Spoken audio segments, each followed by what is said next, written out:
aprender de uma vez. É hoje que você vai aprender de uma vez. Acento, ok? Hífen, ok. Paroxítona, ok. O novo acordo tá ok. Bota o acentinho na hora de escrever. Bota o acentinho na hora de escrever. É hoje que você vai aprender de uma vez. É hoje que você vai aprender de uma vez. Olá pessoal, tudo bem com vocês? Hoje eu resolvi começar a nossa aula de uma forma mais inusitada, para vocês darem uma relaxada, porque o assunto hoje não é tão relax assim. Na verdade, ele não é tão difícil, mas tem causado um pouco de estranheza nas pessoas, de dúvidas, de confusão, que é a questão das mudanças no novo acordo ortográfico. Na verdade, este acordo ele trouxe algumas mudanças um pouco menores, outras um pouco maiores. Por exemplo, nosso alfabeto passou a ter 26 letras, com o acréscimo das letras Y, né, K, Y e W. Tá? Então, de 23 passou para 26 letras. O trema, que foi abolido totalmente, por exemplo, em linguiça, não tem mais os dois pontinhos, né, o trema, exceto em palavras de origem estrangeira, como Miller, ainda manteve, mas as grandes mudanças ocorreram mesmo com o uso do hífen e a acentuação. Tá? O uso do hífen é um caso à parte, é um capítulo de uma outra história, e hoje eu vou falar para vocês da acentuação, das mudanças na acentuação conforme o novo acordo ortográfico. Estão preparados? Vamos lá? Antes de falarmos em qualquer mudança com relação à acentuação, temos que entender e revisar três conceitos. O conceito de palavras oxítonas, paroxítonas e proparoxítonas. As oxítonas são as palavras que possuem a última sílaba tônica, contando do final para o começo da palavra. As paroxítonas possuem a penúltima sílaba tônica e as proparoxítonas possuem a antepenúltima sílaba tônica. O que é uma sílaba tônica? É a sílaba mais forte, pronunciada mais forte. E como eu vou saber, Thaís, qual é a sílaba tônica de uma palavra? A gente costuma falar de um teste, o teste do portão. Imaginemos uma palavra qualquer, por exemplo, sofá, e vamos pensar que nós vamos até a casa do sofá. Sofá é uma pessoa, vamos chegar no portão, parece um pouco infantil, mas dá certo, tá? Chegarmos no portão e vamos chamar sofá, sofá. A gente sabe então que a sílaba mais forte é o Fá. Nós pronunciamos mais forte, a gente não fala sofá, por exemplo. Tá bom, pessoal? Voltando. As oxítonas, então, são as palavras que possuem a última sílaba tônica, certo? Com o novo acordo ortográfico, nós não tivemos mudanças na acentuação dessas palavras. Continuam sendo acentuadas as oxítonas terminadas em A, E, O, seguidas ou não de S. Então, sofá, café, cipó, em e ens, como armazém, parabéns, e em ditongos abertos, como em herói. Certo, pessoal? Como eu já disse, as grandes mudanças na acentuação ocorreram com o grupo das paroxítonas, que são as palavras que possuem a penúltima sílaba tônica, ou seja, a penúltima sílaba mais forte. Thaís, então todas as paroxítonas deixaram de ser acentuadas? Não. Apenas alguns pequenos grupos. Então, o primeiro grupo de paroxítonas que não são mais acentuadas são aquelas que apresentam os ditongos abertos ei e oi. Thaís, o que são ditongos? Ditongos são o encontro de duas vogais numa mesma sílaba. Então, por exemplo, ideia, o encontro de ei, né? E e I é um ditongo, tá na mesma sílaba, é pronunciado ao mesmo tempo. Ideia é um ditongo aberto, é uma paroxítona com ditongo aberto, então deixou de ser acentuada, assim como assembleia, estreia, geleia.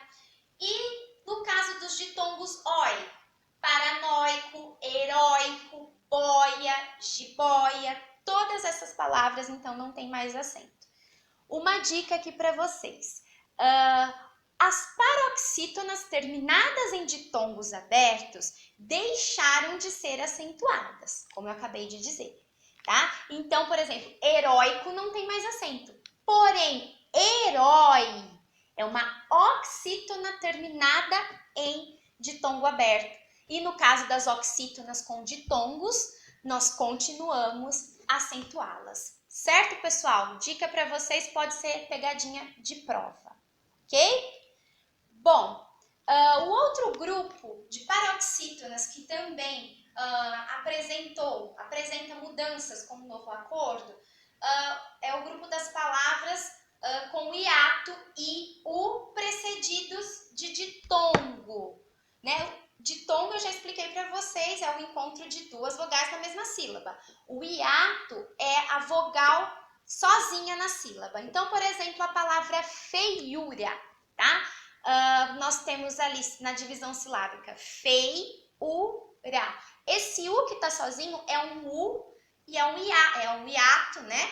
Com o u, ok? Está sozinho na sílaba e esse hiato está precedido de um ditongo. Então, nesse caso, não há mais acentuação, tá? Assim como em baiuca, baiuca. A gente tem o u isolado, é o hiato, precedido de um ditongo, certo, pessoal?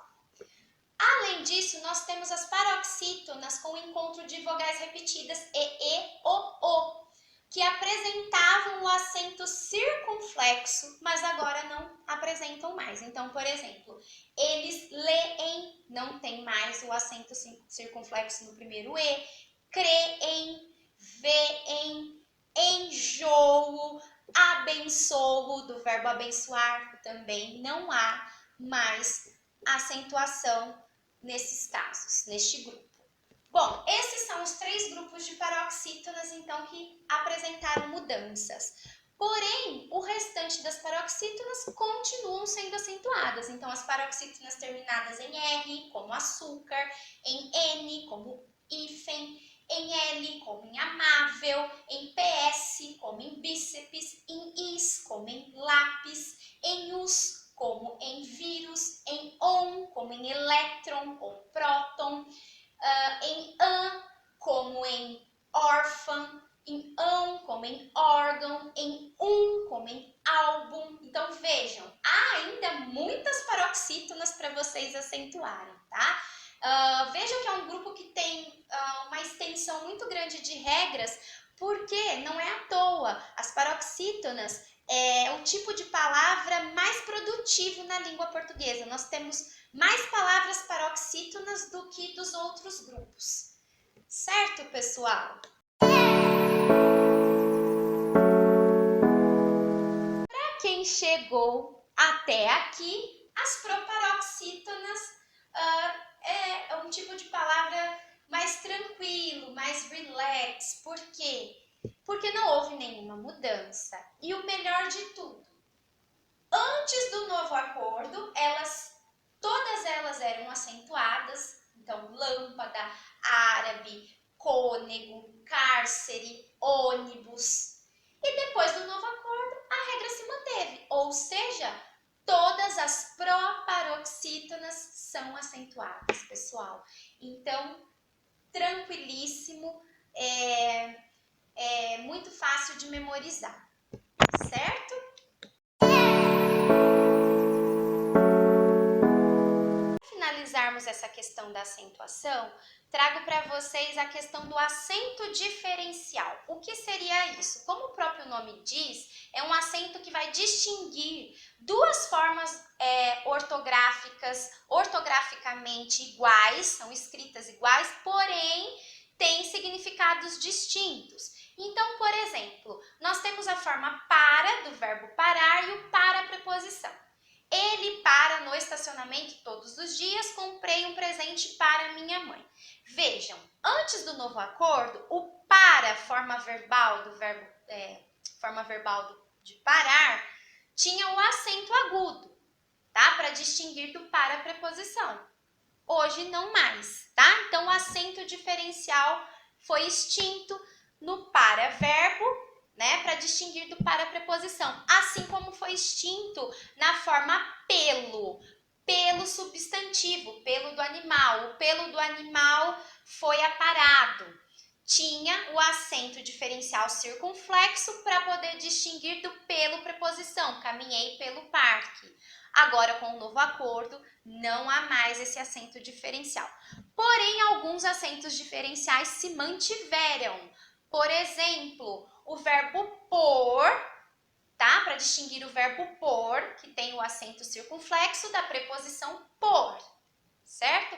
Ou o acento circunflexo do verbo pôde, no pretérito, para distinguir da forma do presente pode. Ele pôde fazer as tarefas, ele pode fazer as tarefas. E a forma verbal tem, para distinguir a forma da terceira do singular, ele tem muitos afazeres, da forma da terceira do plural, eles têm, e aí tem o acento diferencial circunflexo, eles têm muitos afazeres. Certo, pessoal?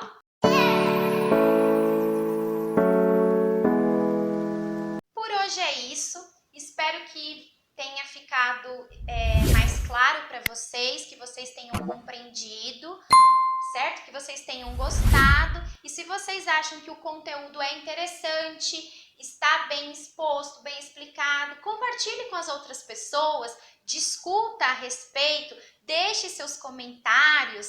Siga minha página no Instagram, @prof.thaisabreusorzi. Vamos discutir algumas questões, tá? Estou aberta a tirar dúvidas, a trazer mais conteúdos para vocês entenderem a respeito da acentuação, certo? Por hoje é só. Espero que vocês tenham gostado, então, e até mais.